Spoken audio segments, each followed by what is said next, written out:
En Dios responde, el mensaje de la palabra restaurando vidas. Y dice, también dijo, hablando Jesús, un hombre tenía 2 hijos y el menor de ellos dijo a su padre, Padre, dame la parte de los bienes que me corresponde, y les repartió los bienes.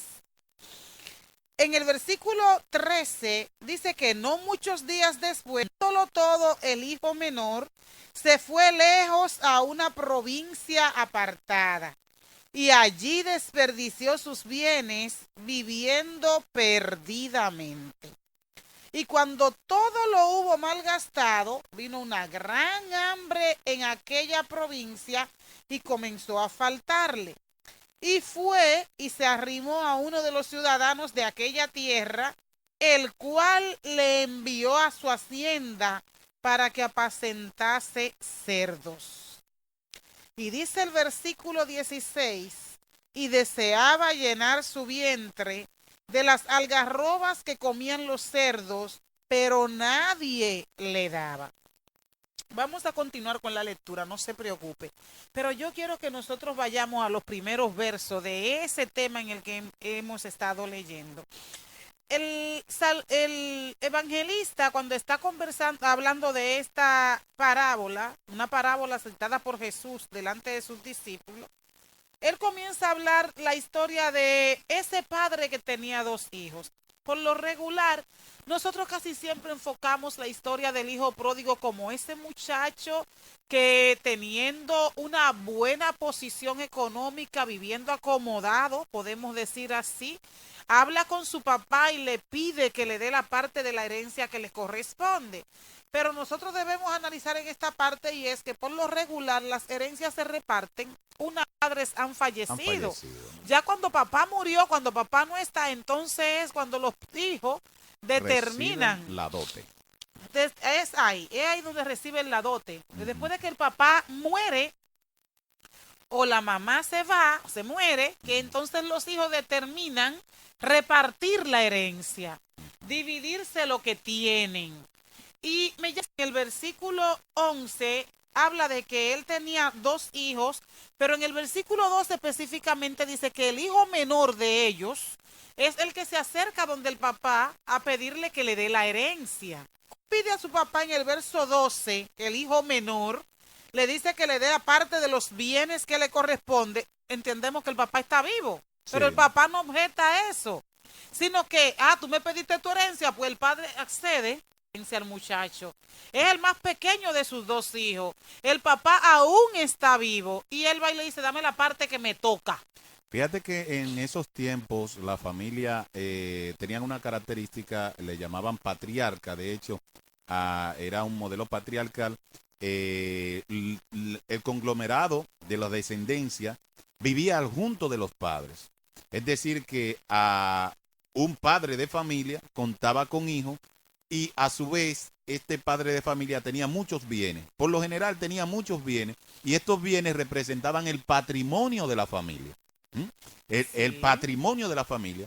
Y vemos en esta ilustración, sabemos que una parábola es digamos, como un relato, como si fuese una historia inventada, como si fuese un cuento.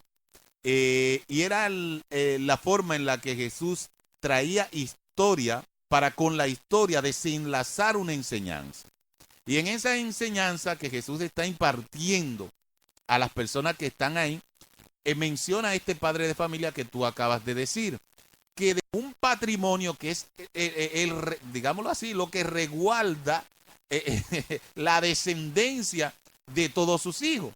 Y entonces encontramos a este individuo que tú bien mencionas la Biblia, que es el menor de ellos, pidiendo extraer, es decir, sacar parte de la herencia, el patrimonio de la familia, para irse a gozarlo solo. Para él degaritarse a gozarlo. Para él llevarse, a perderse, como dicen por ahí, en la vida, con el sudor de la familia. Pero a mí me llama la atención que este muchacho, siendo el menor de la casa, ¿verdad? De los hijos, va y le pide al papá que le dé la parte de la herencia que le corresponde, y tú en ningún versículo encuentras al papá diciendo por qué está pidiendo la herencia en ese momento.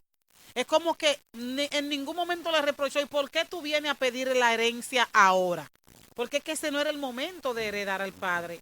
Ese no era el momento de buscar herencia. Y el papá en ningún momento objeta a este hijo para reclamarle que por qué lo está haciendo en ese momento, ¿verdad? Sino que dice el verso 12, que él le dice, dame la parte de los bienes que me corresponde. Y de inmediato dice, y les repartió los bienes.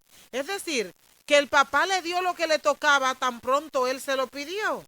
Y dice la palabra que no pasaron muchos días después de él haber recibido esa herencia, sino que pasando pocos días, él junta todo lo que le dio su padre, su herencia. Me imagino que si habían 200 yuntas de bueyes, a él le dieron lo suyo. Hay tanta burra, tanto camello, a él le dieron lo de él. Entonces él junta todo lo que le dieron. Eso es lo que dice el versículo 12. Y tú sabes que en ese tiempo no era directamente en un banco que tú ibas a sacar un dinero, sino que era parte de las propiedades que tenían los padres, lo que le daban a los hijos. Recuerda que cuando los hijos se casaban, no se iban directamente de la casa del padre, sino que le añadían a esa casa una habitación más. De ahí es que dice que extendían sus cuerdas, sí.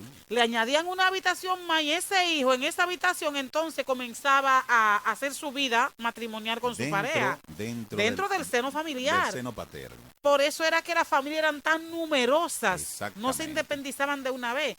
Pero siendo el más pequeño de los hijos, lo que pensó fue en independizarse. Pero no precisamente porque se casó y quería hacer una familia. Él lo que está pensando es irse a disfrutarlo de él, a irse de la casa de su padre. Él lo que está pensando no es casarse e irse y mudarse, no. Él lo que piensa es reunir lo que le corresponde, su herencia, para irse lejos a gozarla. Fíjate, Dominga, qué cosa tan interesante que dentro del plano de lo legal, él no estaba haciendo nada incorrecto. Vámonos por partes. Plano de lo legal quiere decir que si él se presentaba frente a un juez, digámoslo de esta manera, y de algún modo, entre comillas, de algún modo, tenía derecho sobre algunos bienes de su padre por cuanto él era el hijo. Claro está que la dote, como dijimos ahorita, se repartía en tiempos posteriores. Pero ciertamente en lo que es el marco legal, en la legalidad, le pertenecía recibir cierta fuerza de opinión sobre los bienes de su padre. Y digámoslo de esta manera, poniéndome yo en su lugar. Papá, pero tú no me puedes decir que no. Tú no me puedes decir, porque eso me pertenece. Algo aquí es mío, por derecho. Entonces, mira cómo la cosa, las exigencias del derecho, también, aunque está dentro del marco de lo legal, pueden traer problemas dentro del seno familiar.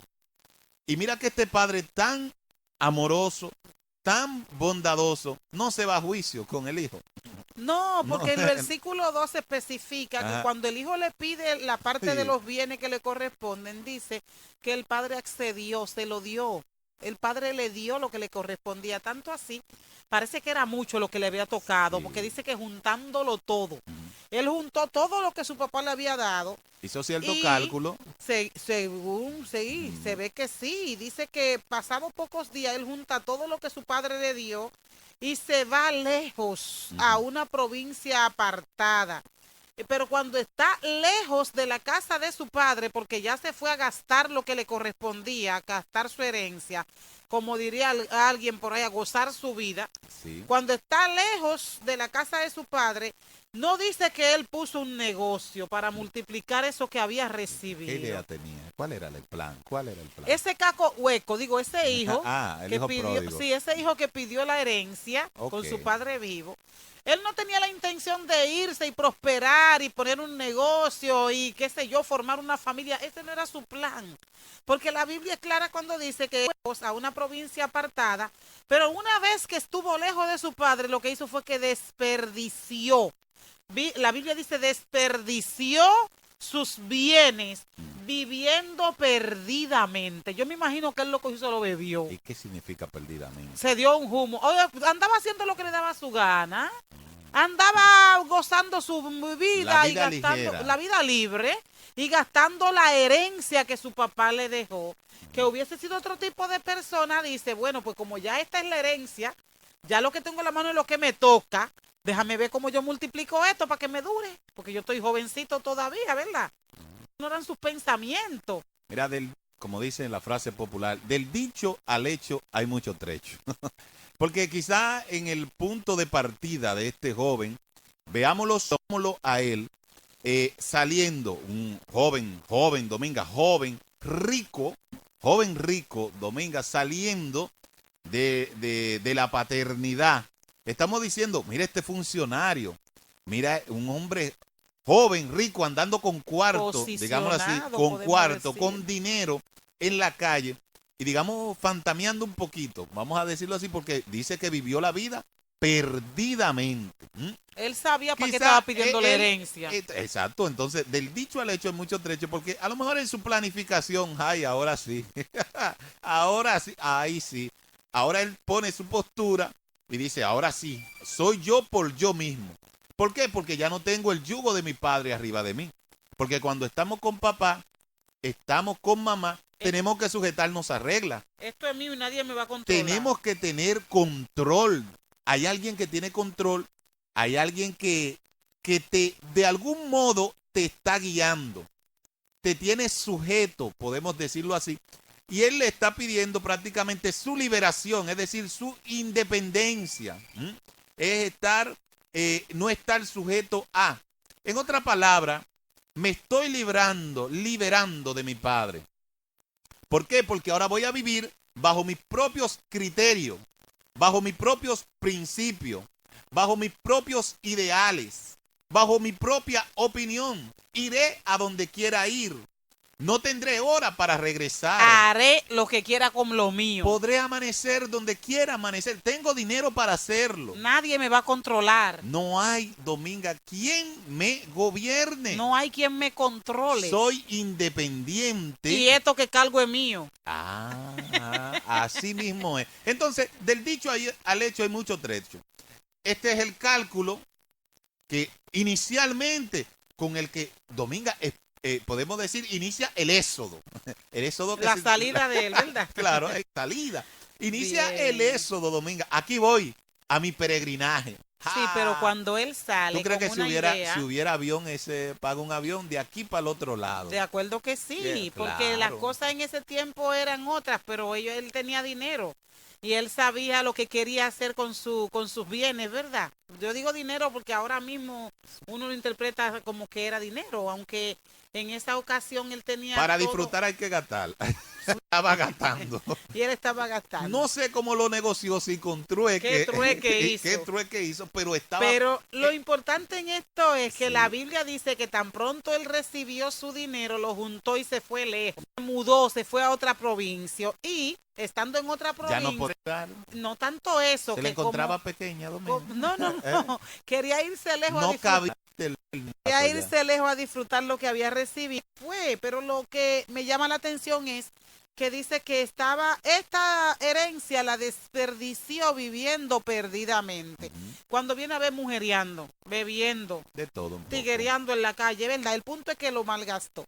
Pero una vez que él se ve sin nada en las manos, en donde gastó todo lo que tenía, está en una provincia donde nadie lo conoce prácticamente, porque él no estaba donde él nació, él se fue. Y los amigos, el momento en el que él tenía dinero, yo entiendo. Los amigos circunstanciales. Sí, yo entiendo que mientras él tenía compañía. Claro está. Pero una vez que se le termina lo que tiene, pues entonces todo el mundo se va. Y eso pasa ahora mismo, realmente eso sucede. Cuando tú tienes mucho, también aparece mucha gente que dicen ser tus. Todo se termina y llegan los momentos de escasez y de dificultad. Hay mucha gente que brilla por su ausencia. Por eso es necesario seleccionar a los amigos y aprender que en esos tiempos difíciles es donde realmente conocemos quiénes son los verdaderos amigos. Porque en el tiempo difícil el amigo verdadero se queda, permanece ahí contigo. Mira. Pero oye esto, Elías, Dice que en el versículo 14 que cuando él hubo malgastado todo lo que recibió de su padre, su herencia, precisamente cuando él se ve sin un chele, cuando ya gastó todo, llega una hambre a esa ciudad donde él estaba. La ciudad entra en crisis. Y esa crisis hace que este muchacho recapacite, que entienda la necesidad que tiene. Y después de que era un hijo acomodado, que vivía bien en casa de papá, que tenía criados, que le hacían los mandados y los oficios. Él era el hijo del dueño de la hacienda, ¿verdad? Entonces él tenía gente a su servicio. De repente deja todas esas comodidades y se aleja de su papá. Y la Biblia dice que cuando hubo malgastado todo, vino una gran escasez a esa provincia donde él estaba, donde se había mudado. Y esto hizo que todo comenzara a faltarle. A faltarle porque ya gastó todo lo que llevó. Y dos, hay necesidad, hay crisis en la provincia. Y es ahí en donde él piensa y dice la palabra de Dios que se arrimó. ¿Usted sabe lo que es arrimarse? Sí. Cuando tú vas y te pegas en una casa ajena para que te den un chance. Sí. Porque no dice que él buscó un trabajo o que lo contrataron. Dice que se arrimó. El arrimado, el primer día te dicen sí, sí, sí. El segundo día, sí. Y el tercer día ya usted molesta. Arrimado es arrimado. Ya. Entonces dice que él se arrimó a uno de los ciudadanos de aquella ciudad. Me imagino uno delante de alguno que tenía buena posición, algún negocio, ¿verdad? Y él va a solicitarle que lo emplee, que le dé un trabajo. Parecía un Y pordiosero ya. ya me lo imagino. Dice Ya que anda por ahí en desbaratado. necesidad, desbaratado, decricajao. El decricaje ¿Tú sabes, es Dominga? una forma de decir que la gente Sí, se ve mal. se ve mal, se le ve queda mal, poco. sí. Tú sabes que tú te vas por el lado de las amistades, los amigos que escenifican en esta historia. Pero yo mira, analizar, de hecho, la mente del padre. La mente del padre. Tú te vas al padre y yo me voy al hijo. Sí, porque me imagino yo, caramba, también que crié yo a este muchacho. Tanto que le di. Mi niñito, mi niño. No le bueno, faltaba nada. Sí, mi hijo, oye. Lo mi tenía hijo. todo. Y cerca, qué sé yo, su dulzura, su hijo que con tanto talento, dándole todo, teniendo abundancia en su casa, pues viene con esta cara, con esta forma. ¿Con quién se estaba juntando ese muchacho que vino aquí a pedirme herencia? A pedirme herencia. Pero, bendito Dios, diría el padre. Bueno, pero no vamos a entrar diría el padre, en un tema de discusión.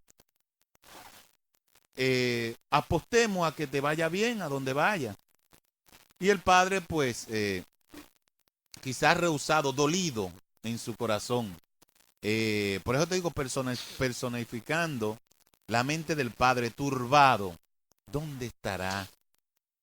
¿Qué estará haciendo ahora? ¿Qué comió hoy? ¿Con quién se estará juntando ese muchacho? Porque antes él aquí en la sirva la comida, sirviente, tiene. Pero, ¿qué se puso hoy? ¿Qué vistió hoy?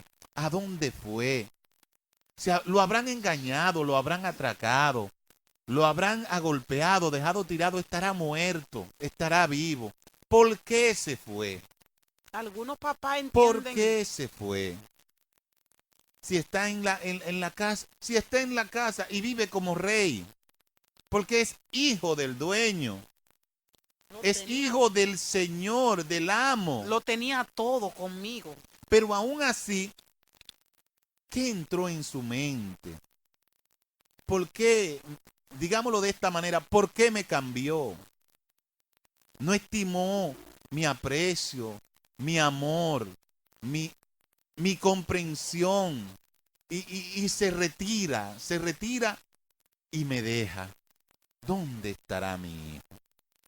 Y el hijo, Del otro lado de la historia, el hijo, comiendo con los puercos. mira, ya está en una condición que como no le quedaba dinero, uno de las personas que viven en esa mejor condición que él, un hacendado me imagino, Y lo manda a trabajar, pero donde lo manda es a cuidar los puercos.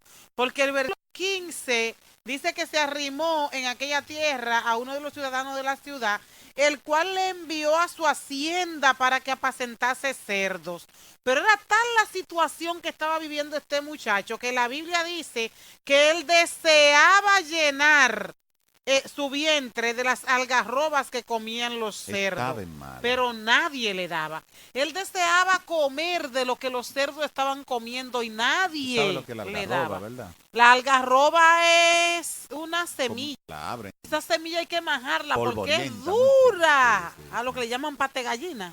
No sé, pero algarroba sí la conozco. Sí, le tienen un nombre de pate gallina, creo que. Bueno. No estoy muy clara, no, por eso el punto es que es algarroba, es una semilla. Se maja porque es bien dura y dentro tiene como si fuera un polvillo que se come. El punto es que este muchacho quería comer la algarroba que se le daba a los cerdos, pero nadie le daba. Los cerdos comiendo y él envidiándolo en ese momento. Ay. La necesidad era grande. Cuando tú estás presentando un cerdo y tú deseas comer de lo que el cerdo come, comienza la evaluación. Es grande, ahí donde él recapacita. Ahí es donde empieza la confrontación.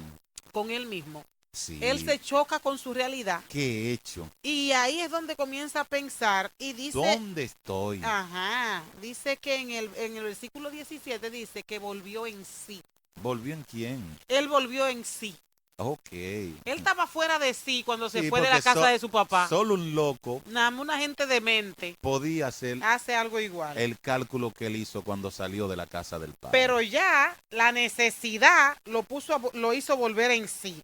Y es ahí donde él piensa y dice, en casa de mi padre de pan. Comienza el momento de la reflexión. Chocó con la realidad. Porque a veces mientras papá te lo está dando todo, tú no valoras eso.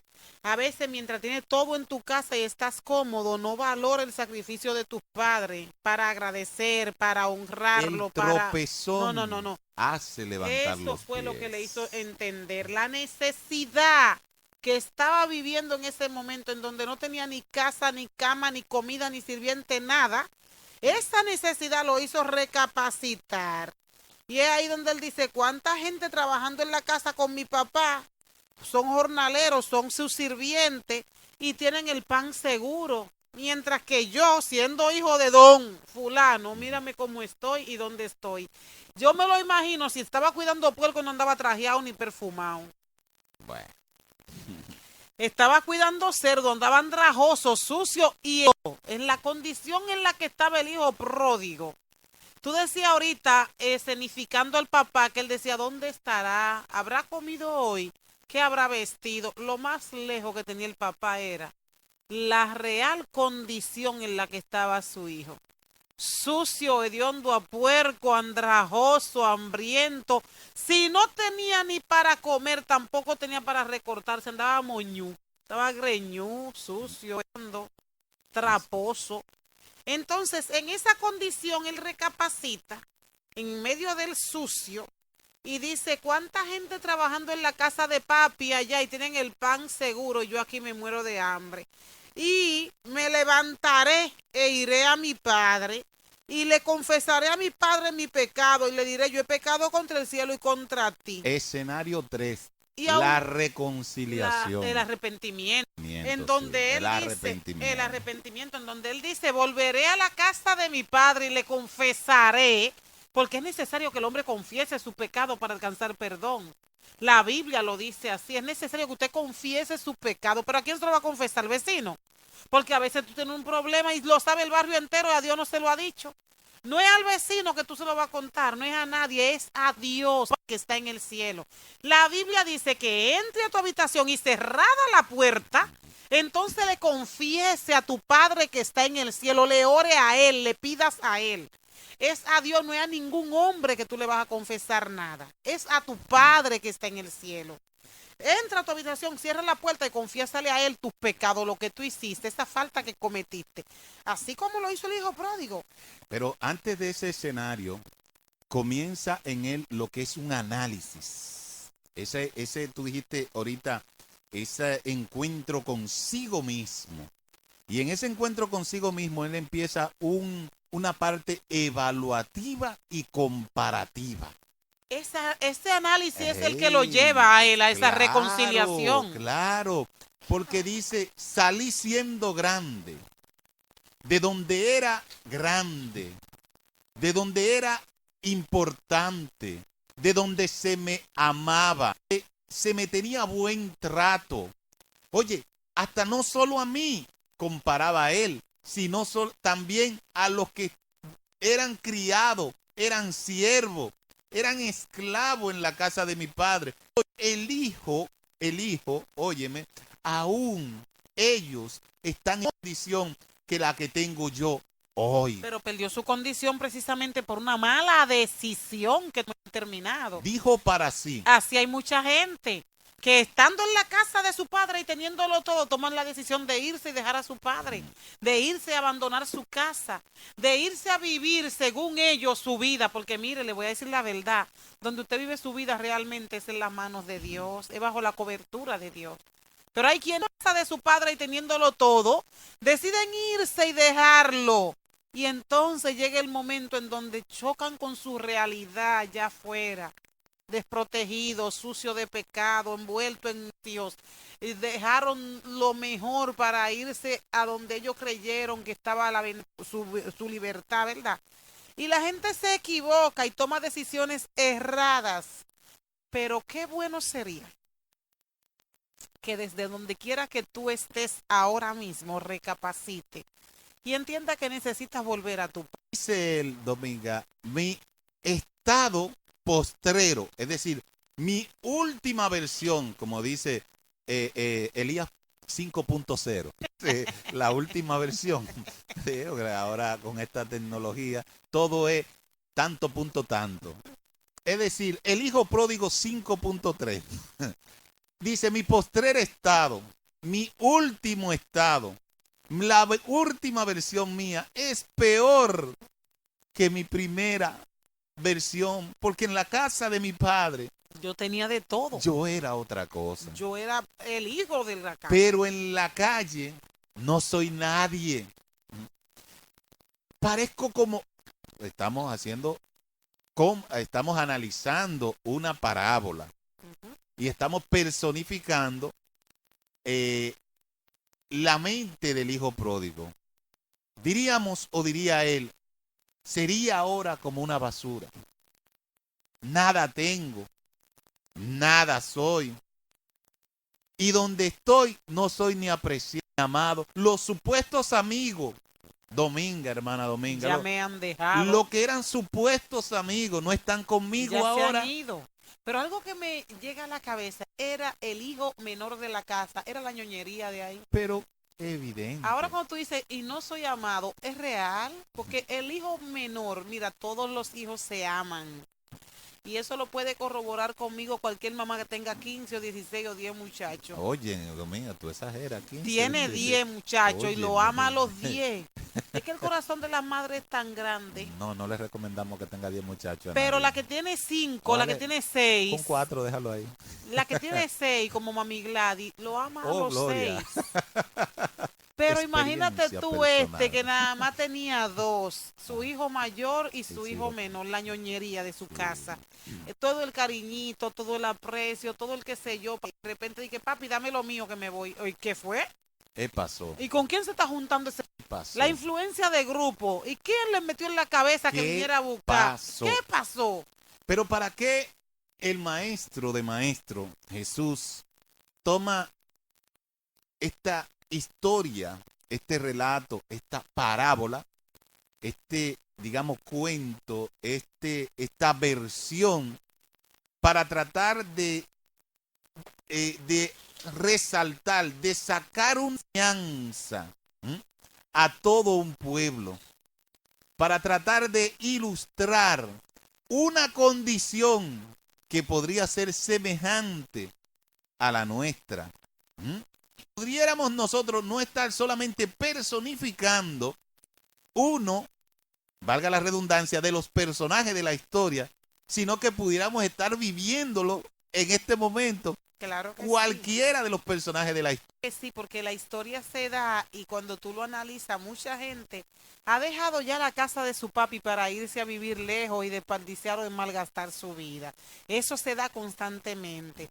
Y si tú quieres un ejemplo, por ejemplo, pon tus ojos allí donde uno de esos que se han descarriado, estando en la casa, teniéndolo todo, de repente se van, malgastan lo que tienen, desperdician su tiempo y luego de que se ven allá afuera en el fango sucio, abandonado, dejado, desprotegido, entonces recapacitan y dicen, volveré a la casa de mi padre. Bienaventurado aquel que después de haber chance de recapacitar y volver, porque hay del que se crea estar firme, mire que no caiga. Que no caiga. Entonces, ¿qué quiero decir? Mire, vamos al verso 17, en sí pensaba de esta manera y recapacitó para ir a pedirle perdón a su papá. Y en el verso 18 él dice, me levantaré, se hace una promesa a él mismo. Y dice, me levantaré e iré a mi padre. Y le diré, padre, yo he pecado contra el cielo y contra ti. Ya no soy digno de ser llamado tu hijo. Hazme como a uno de tus jornaleros, dame trabajo en tu hacienda, déjame, aunque sea, trabajar aquí y ganarme lo que me voy a comer, por ejemplo. Pero cuando él piensa esto, Elías, ahí entra el papá. A mí me llama la atención el versículo 20.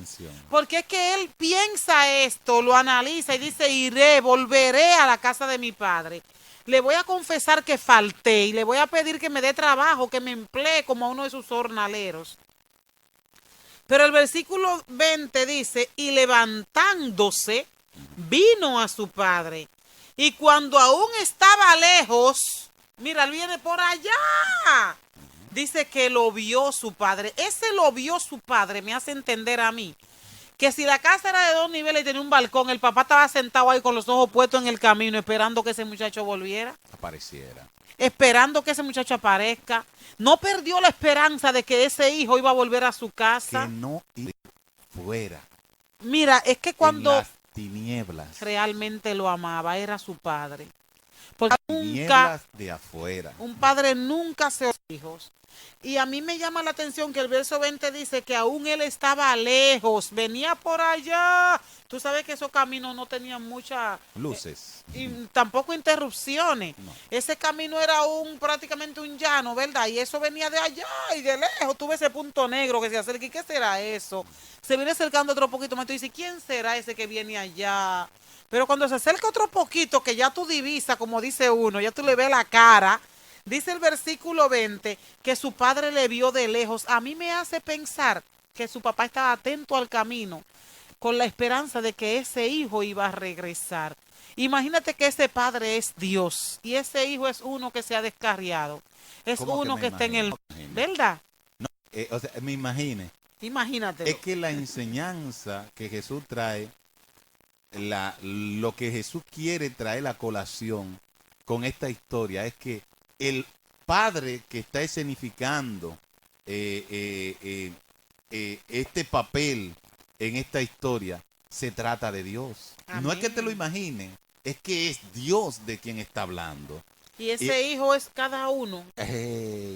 Cada uno de esos que se han ido. Se han apartado. Que se han apartado de la presencia del Señor. Imagínate al Señor, ahí sí. Imagínate al Señor yendo atrás donde creó el hombre, lo puso en un jardín, le dio todo, habitaba en la casa y de repente algunos desearon vivir bajo su propio criterio, bajo su propia ley, bajo su propia opinión y se han apartado del Padre. Ya no viven bajo los reglamentos de la casa de Dios. Ya ellos tienen otros reglamentos. Ya viven otra historia. Dice que el pródigo se fue a otra provincia. Están fuera del redil. Jesús llamó redil el lugar donde se dejaban las ovejas. Están fuera. Y decía que estando fuera es como dice estar en las tinieblas de afuera. Porque cuando se sale de Dios, que es la luz, usted está en las tinieblas del mundo. Y en las tinieblas del mundo no se sabe qué va a pasar. No se sabe cuál es el desenlace. Y el padre que está en esta historia está esperando deseoso, con los brazos abiertos, de que el final de la historia de Usa puede terminar en perdición, puede terminar en condenación eterna, puede terminar en fuego eterno. Y el padre está en agonía, pudiéramos decir así, en que ese hijo aparezca. Mira que en el versículo 20 lo dice así, dice que lo vio su padre de lejos y cuando el papá lo vio, la Biblia dice que fue movido a misericordia. No solamente lo vio, sino que se compadeció de él. Imagínate, lo natural sería que cuando el hijo aparezca, le reclamen. El padre recuerde, este es. Mire ese charlatán como vino. El sinvergüenza. Mire ese sinvergüenza, se fue y gastó todo lo que tenía, pero no. Que despreció mi amor. No lo regañó. Ese papá, cuando vio a ese hijo acercarse, yo me imagino cómo el corazón le saltó de alegría. Porque la Biblia dice que él le vio de lejos cuando el hijo se acercaba. Y que cuando lo vio en la condición en la que ese hijo regresaba a la casa, la Biblia dice que su padre fue movido a misericordia. Tener misericordia es ser empático con el otro, es sentir lo que el otro siente, es ver lo que el otro ve, es ponerse en el lugar de otro. Por eso dice, y fue movido a misericordia, y no solo que tuvo misericordia del muchacho. La Biblia dice que el padre corrió y se echó sobre su cuello y le besó. Ahí está el amor del que tú estás hablando. A pesar de que te fuiste buen malcriado, mira cuando tú regresas cómo te recibo. La Biblia es clara cuando dice, y se levantó el padre, y aún estaba lejos, lo vio su padre, y fue movido a misericordia, y corrió y se echó sobre su cuello y le besó. Y le dijo, Padre, he pecado contra el cielo y contra ti, ya no soy digno de ser llamado tu hijo. El arrepentimiento. Se arrepintió. Pero el padre, cuando el hijo está hablándole, ya no soy digno de ser llamado tu hijo, la Biblia dice, pero el padre lo que hace es que le da una orden a los siervos. Y le dice, saquen el mejor vestido y vístanlo. Se ve que llegó sucio, hediondo y andrajoso. Saquen el mejor vestido y vístanlo. No tan solo por eso, sino que el padre lo está restaurando. Recuérdate que la propuesta que le hace el hijo pródigo, como él conoce su condición y sabe en su corazón que ha pecado contra su padre y que lo que ha hecho es que ha malgastado los bienes de su padre, que ha despreciado el amor que ha tenido su padre con él, él entiende que no se merece estar en la condición de hijo, sino de ser visto como un siervo, porque él había deshonrado la familia. Claro que sí. Él había puesto a su padre por vergüenza en todo el pueblo. El padre ya era en el pueblo un hombre que había devocado su familia, que tenía hijos que eran de la mala vida. Y él, cuando viene en su retorno, en su regreso, está pidiendo, viene con arrepentimiento, y él entiende que no merece ningún lugar, que simplemente lo que quiere es que por lo menos encontrar un bocado de comida. Pero el padre no lo ve de esta manera. El padre sigue diciendo, ese hombre sucio que ustedes ven ahí, que está lleno de lodo, manchado de pecado, manchado de mentira, manchado de odio, manchado de rencor, manchado de orgullo, lleno de tinieblas alrededor de él. Ese que está ahí. Gloria a Dios. Entonces él dice, y como es mi hijo, hay que ponerle la ropa que lleva un hijo. Y entonces el vestido de un hijo es que lo distingue del vestido de un esclavo. Cuando le ponen el vestido de un hijo, le ponen un cinturón. Y ese cinturón representa otra vez que ese hijo vuelve a tomar la misma posición que dejó cuando se fue. Mira qué amor tan grande, sí, qué misericordia tan grande tiene Dios, que aun cuando nos recibe de nuevo, mira la culpa de nosotros, sino que ve que podemos ser regenerados, que podemos ser restituidos, que podemos volver a la postura de donde hemos salido. Ahora, eso tiene un proceso. Sí, claro. Tiene un proceso. Porque el enlace de la historia es el hermano mayor. No tanto eso, que antes de que entre el hermano mayor, cuando él manda, el papá manda que le pongan el vestido, pongan el anillo. El anillo que certifica que quien es heredero y que está sellando símbolo igual de propiedad que el padre. El anillo es símbolo de propiedad. Ya puede dirigir. Ya puede mandar. Ya puede mandar. Es ya símbolo tiene de autoridad. Sí, por ahí es que voy, es símbolo de autoridad. Cuando él dice pónganle el mejor vestido, saquen el mejor vestido y vestirle. Y vienen las fiestas. Y pónganle un anillo en sus manos. Es como le estoy dando la autoridad que él perdió cuando salió de aquí. Claro. Pero yo se la devuelvo. ¿Cuánto amor? ¿Sabe que a veces las personas cuando se olvidan de Dios, a pesar de que siempre en la misericordia de Dios hay una protección sobre las vidas, pero no hay una pertenencia, no hay una propiedad de parte de Dios que alegue ese es de Dios? Pero cuando tú tienes el anillo puesto, el diablo mira y tiene que pedir permiso para llegar a donde ti. Es como decir, espérate, es el hijo del Señor que está ahí. Ese que está ahí. Como tú hablas aquí. Ten cuidado con lo que tú haces. Y lo que tú dices, porque ese no puede cancelar igualito que el papá. Así mismo es. Porque la autoridad es delegada en el hijo. Gloria Por eso los hijos hablan con propiedad. Y lo que dice el hijo es como si lo dijera el padre. Gloria Por eso dice en la Biblia que los hijos de Dios tienen autoridad para atar. Y dice que lo que ataremos aquí en la tierra será atado en los cielos. En el cielo. Gloria a Dios. Pero ahí comienza, Dominga, el desenlace. Sí, y me encanta cuando él le viste, cuando él manda vestir a su hijo, cuando le pone el anillo. Hagamos fiestas. Y cuando hace la invitación a que maten el becerro más gordo. Es que vamos a celebrar porque mi hijo que yo creía muerto, ha resucitado. Ese que se fue volvió.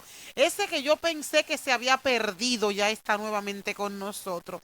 No solamente lo abrazó, lo besó, corrió hacia él, le abrió los brazos, tuvo misericordia, sino que también lo vistió, lo calzó, le dio autoridad nuevamente, le dio un puesto en la casa.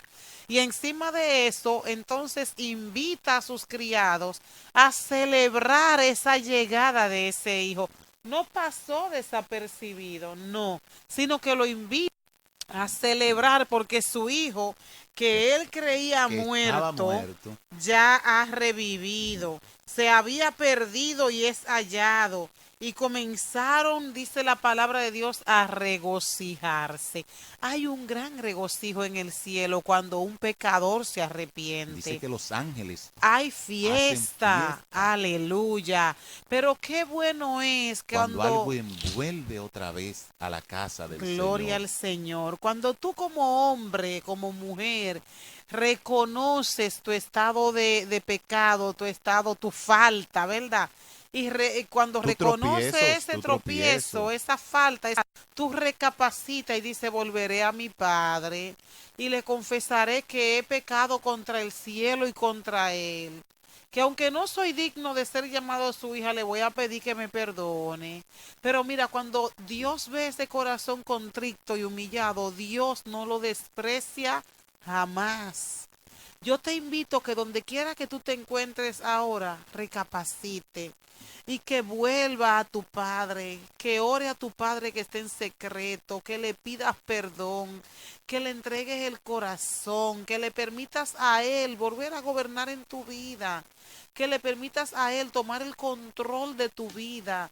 Y entonces esta parábola se hará una realidad en ti, en donde vas a recibir ese amor, ese cariño, esa protección, esa cobertura de tu Padre Celestial, y en donde Él te va a sellar nuevamente como parte suya, como su hijo, como su propiedad, para darte lo que perdiste cuando te fuiste de Él, que es la salvación y la vida eterna. ¿Sabes qué? Decíamos con el desenlace de la historia que entraba, que para poder producirse el desenlace final de esta historia, entraba un proceso. Y el proceso que, para darle culminación a este escenario de esta historia, porque quizás muchas personas dirían, bueno, pero que yo no soy ese hijo pródigo, es que yo no me he ido realmente fuera de la casa de mi padre. Bueno, pues también hay un hermano mayor. Hay un hermano mayor en la historia. Y usted me dirá, no, pero que ese hermano mayor tenía razón. ¿Cómo es posible que ahora el padre venga? Y de hecho el hermano mayor le reclamó al padre. Dijo, pero ¿cómo es que tú a él le da el becerro gordo? Becerro gordo, que nada más se mata el becerro gordo cuando hay es un caso especial. Ese es el animal bonito de la casa. Y solamente podía ser tocado si había un evento exageradamente especial. Y tú vienes ahora para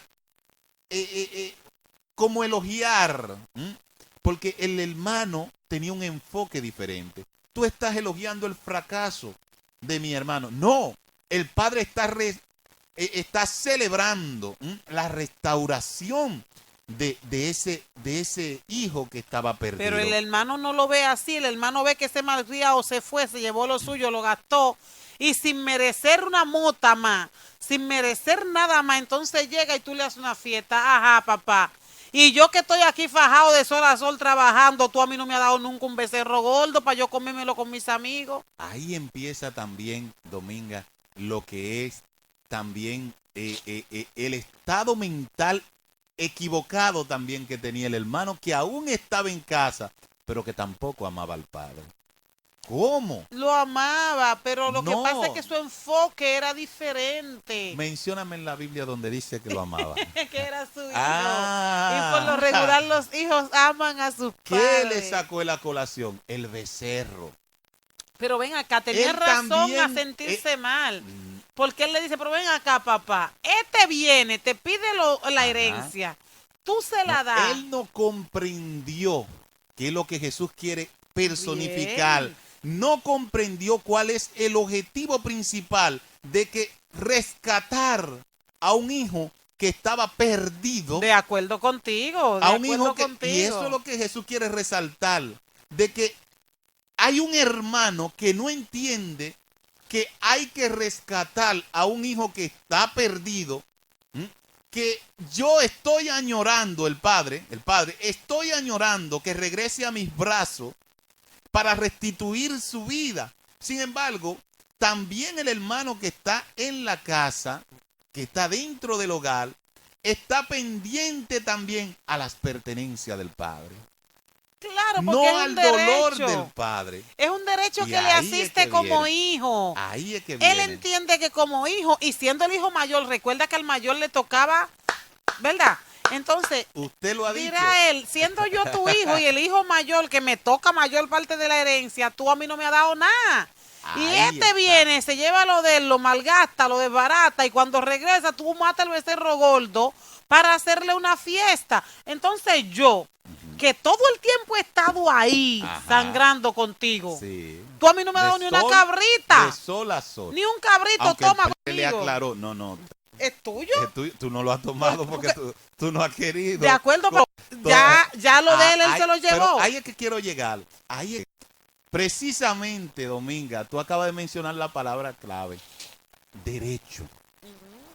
Un derecho, acaba de decir usted. Y muy correspondidamente.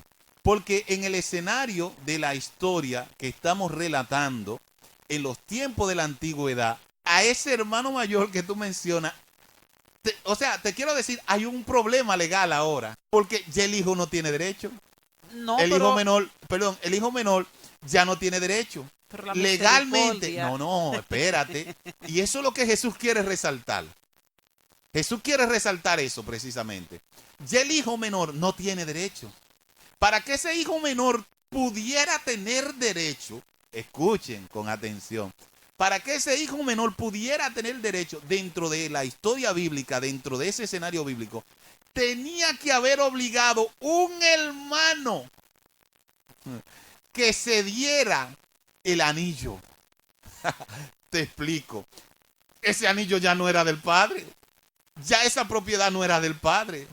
ya ese hijo gastó lo que le pertenecía. El padre no podía ir otra vez a tomar lo que no le correspondía a ese hijo. Se supone que ya todo lo que había era del hermano mayor. Ah, hermana Dominga. Se supone, se entiende que era del hermano mayor. Arbitrariamente. Estaba contento el papá. Aparte de estar contento, hay un problema legal. En lo legal, el padre arbitrariamente no puede ir a mandar en lo que es del otro hijo, porque hubo una distribución. Sí. Ya el padre no puede ir y no, vamos a hacerte hijo, herede de nuevo. Ven para que no. Vamos a chancearte a darte algo más. Ahí es donde llega el otro hermano, que conmigo que hay que hablar. Y quiero que entiendan este punto de la historia. Porque este hermano dice, no, espérate, en lo legal, a ti no te pertenece nada. Y es lo que queremos decir con esto. ¿Por qué? Porque ese otro hermano, a diferencia, está representando la parte negativa en oposición de lo que es Jesús. Y Jesús quiere aclarar con esta historia, quiere decirte, yo soy tu hermano. Pero yo no soy el hermano que va a negar tu derecho. Porque en esta historia hay un hermano que está exigiendo lo que legalmente le pertenece y que ya tú no tienes derecho. Ninguno, porque ya él había heredado, ya lo había llevado. Ni siquiera el padre, ni siquiera podía tomar lugar de lo que le pertenecía al hermano mayor.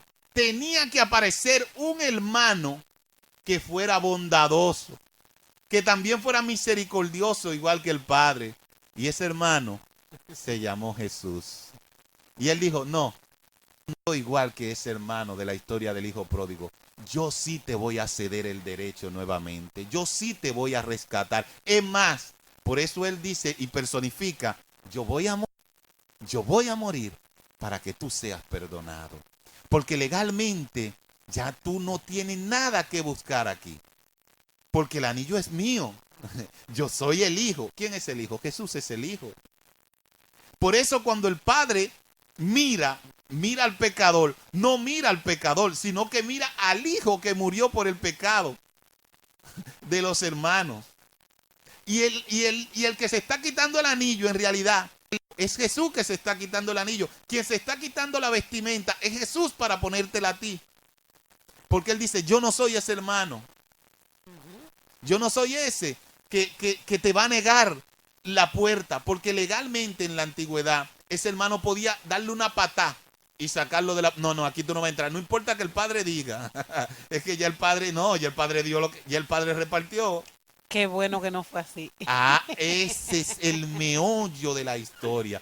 Jesús dice, no es así que será la historia. Tu final no va a ser así. Tu final, a pesar de que metiste la pata. Y te lo digo con propiedad. Todos, dice la Biblia, por cuanto todos pecaron. Están destituidos. ¿Entendiste el derecho?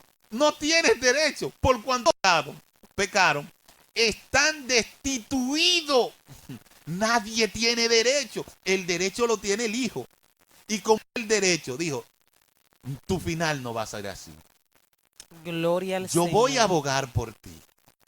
Aleluya. Yo voy a restituir tu vida. Tienes la oportunidad de usar el puente. Tienes la oportunidad de tomar mi vestidura, que son blancas, y pasar. Y verás que toda la paz volverá nuevamente a la familia. Y tú no serás un pordiosero, un vagamundo, un esclavo del pecado. Lo dice, ya no soy esclavo. No serás esclavo del pecado. Gloria a Dios. No serás destituido. No. Si vienes con el arrepentimiento, si vienes con el deseo del cambio, si vienes delante del Padre pidiendo perdón, recibirás lo que está buscando. Serás nuevamente llamado el Hijo de Dios. Aleluya. Gocémonos con esta maravillosa alabanza en esta ocasión y en breve retornamos.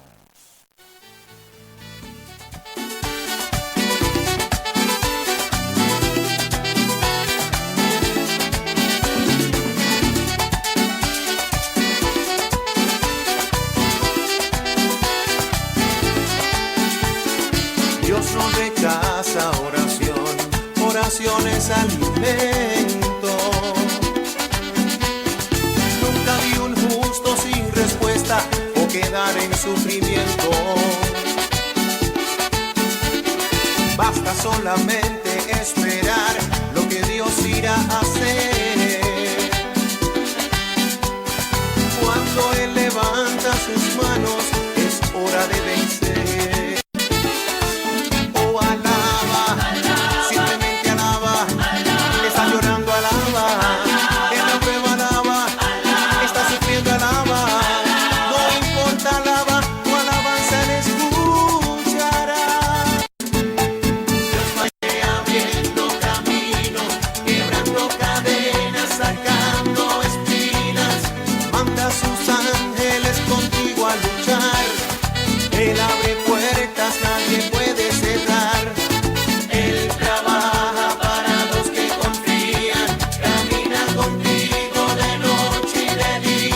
Tus manos.